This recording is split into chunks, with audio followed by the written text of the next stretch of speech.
حي على الفلاح. We uploaded the 70th episode of the first, Alhamdulillah Rabbil Alameen.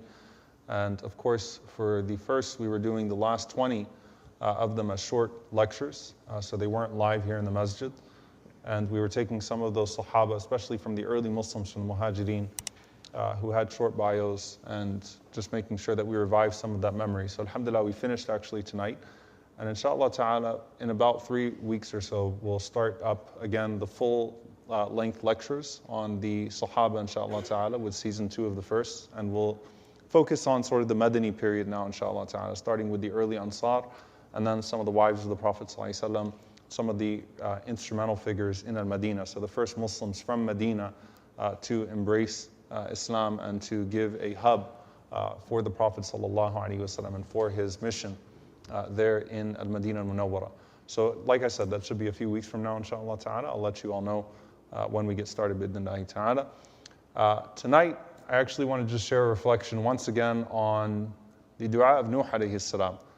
SubhanAllah, every time I read the dua of Nuh alayhi salam, it hits me in a different way, because with Nuh alayhi salam, it is one of those surahs where you have a complaint and then a dua, and that makes up the entire composition of the surah. Literally, Surah Nuh is Nuh alayhi salam complaining about his people and the end result of that.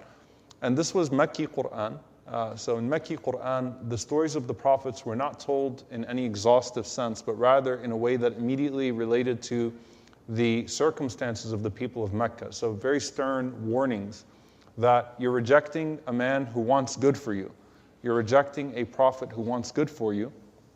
And the end result of that is that the prophet will be saved, but those that rejected the prophet and mocked him will ultimately face destruction. Now, I want to focus on this question of Nuh alayhi salam making dua against the people. Okay? It's very important to understand that, first of all, Nuh alayhi salam did not do this in a tantrum. This wasn't that Nuh alayhi salam ran into a particularly difficult moment in his da'wah and said, you know what, I'm done with you. This is a very deliberate dua after 950 years of trying with his people. And he mentions, you know, they mocked me in every way, they harmed me in every way, they treated me like dirt. I mean, وَاسْتَغْشَوْا ثِيَابَهُمْ, as if I'm something to be cleansed from.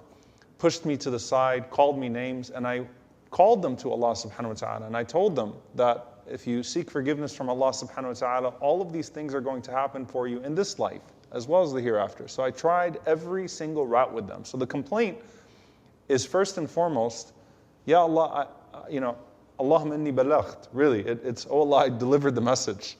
I really tried with these people. I really delivered the message. And then ultimately, when he makes dua against the people, it's very interesting that he gives the reasoning. You know, he doesn't want these people to even produce more wickedness on earth. Okay? That if these people are left the way that they are with the dominance that they have, then they will produce generations of wickedness.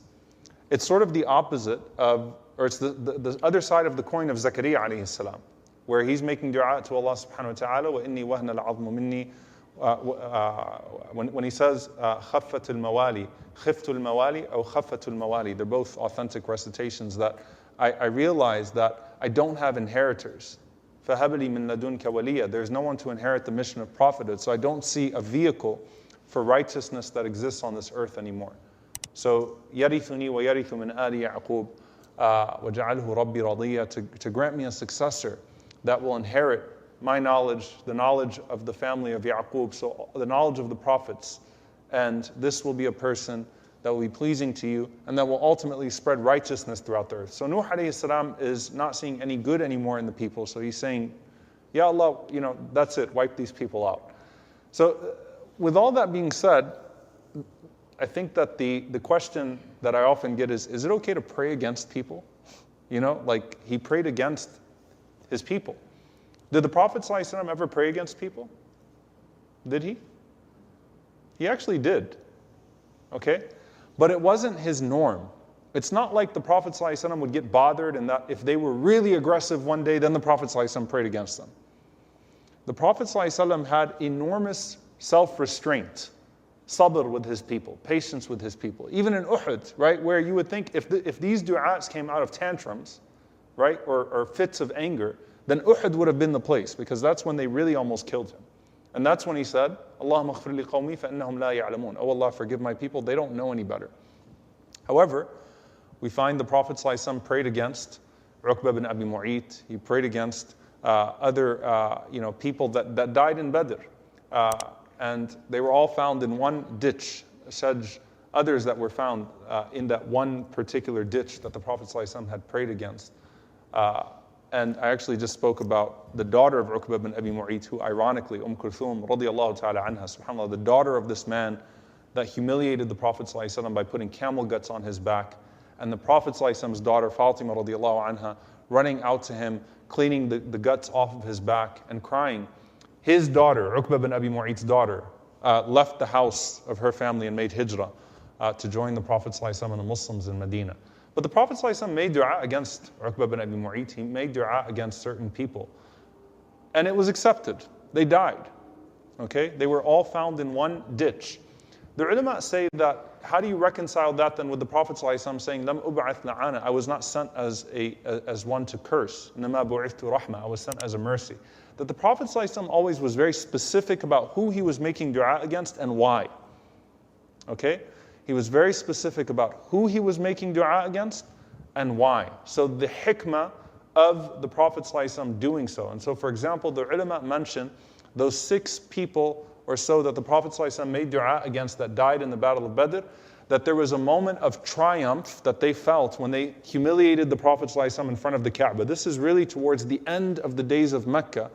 And there was a particular arrogance and boastfulness that Abu Jahl had and Uqba had and these people had, that we really conquered the Prophet ﷺ. And so the Prophet ﷺ was saying to make an example out of them the same way that they think they're making an example out of him. And subhanAllah, that's exactly what happened.